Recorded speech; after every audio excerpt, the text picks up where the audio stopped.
आपके यहाँ अंतर्राष्ट्रीय मातृभाषा दिवस के अवसर पर जो संगोष्ठी आयोजित हुई,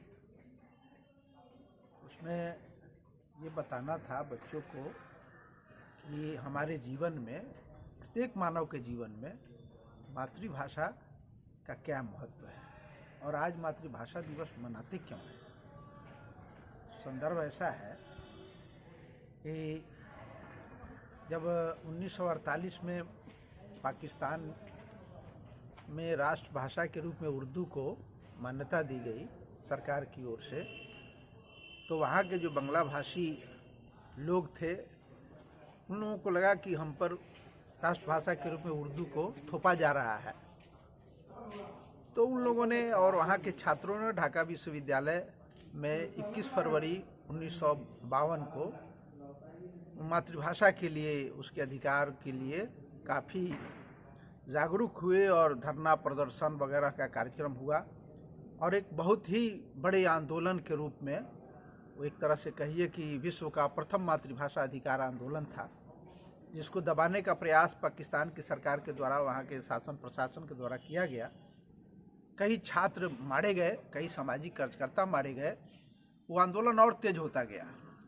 उसके बाद सरकार को झुकना पड़ा और फिर 71 में उसी की परिणति हुई कि पाकिस्तान का बंटवारा हो गया भाषा के आधार पर। एक पाकिस्तान हो गया, एक बांग्लादेश हो गया। तो फिर इसको यूनेस्को ने 17 नवंबर 1999 को ये स्वीकृति प्रदान की कि विश्व की जो बहुभाषिकता है, विश्व में बहुत सारी भाषाएं बोली जाती है, उसके संरक्षण संवर्धन के लिए, उसके विकास के लिए एक जागरूकता का कार्यक्रम चले और फिर अंतर्राष्ट्रीय मातृभाषा दिवस आयोजित की जाए। उसके बाद 2000 से लगभग हमको लगता है कि सन 2000 से इसकी परंपरा शुरू हुई और 2008 में अंतर्राष्ट्रीय मातृभाषा वर्ष मनाया गया और तब से हमारे यहाँ भी 2012 से काफ़ी सक्रिय होकर के लोग मातृभाषा के लिए, भारत तो बहुभाषी देश है, बहुत सारी भाषाएं हैं, तो उसके संरक्षण संवर्धन के निमित्त हम लगें और अपनी अपनी मातृभाषा में जब हम सोचेंगे, लिखेंगे, बोलेंगे तो हमारी संस्कृति समृद्ध होगी, हमारा भारत समृद्ध होगा।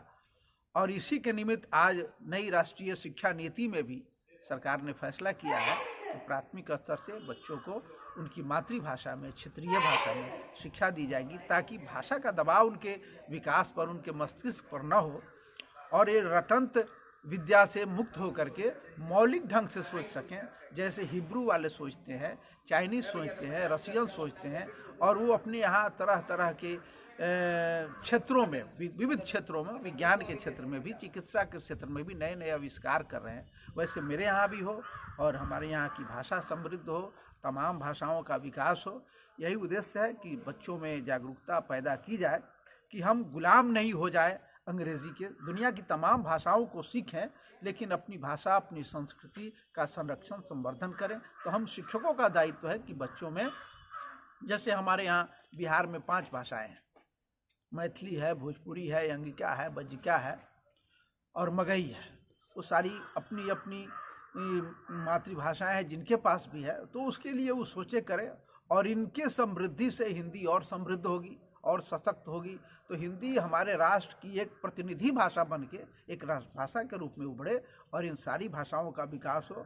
जैसे विविधता में एकता कहते हैं, विविधता में एकात्मता कहते हैं, वैसे हिंदी भी वैसे ही एक दुर्गा के शक्ति के रूप में उभरे और सारी भाषाओं से शक्ति लेकर के विश्व के स्तर पर इसकी समृद्धि हो, विकास हो और इन मातृभाषाओं का।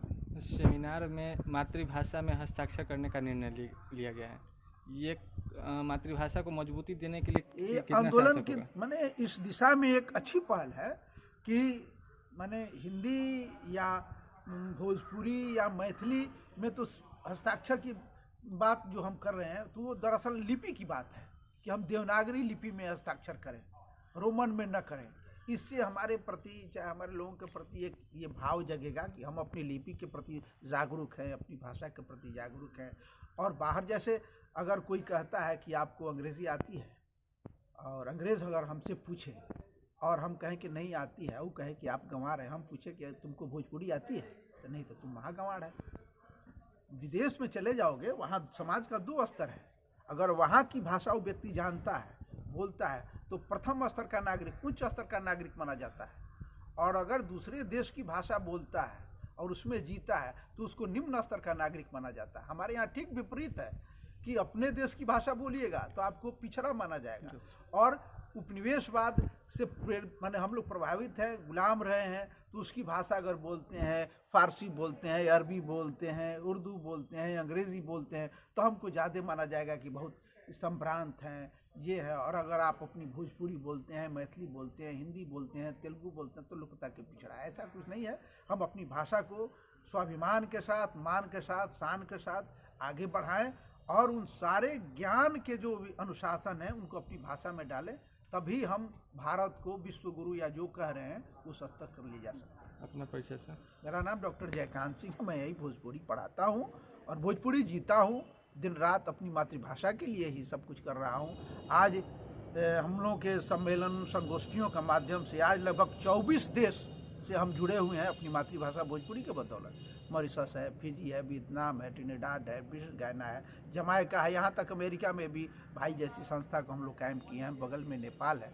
तो हम लगे रहते हैं कि इस अपनी भाषा को ज्ञान के सारे जो भी अनुशासन है सबको अपनी मातृभाषा में अनुदित करें, उसमें सोचें, उसका विकास करें, इसी में लगे रहते हैं।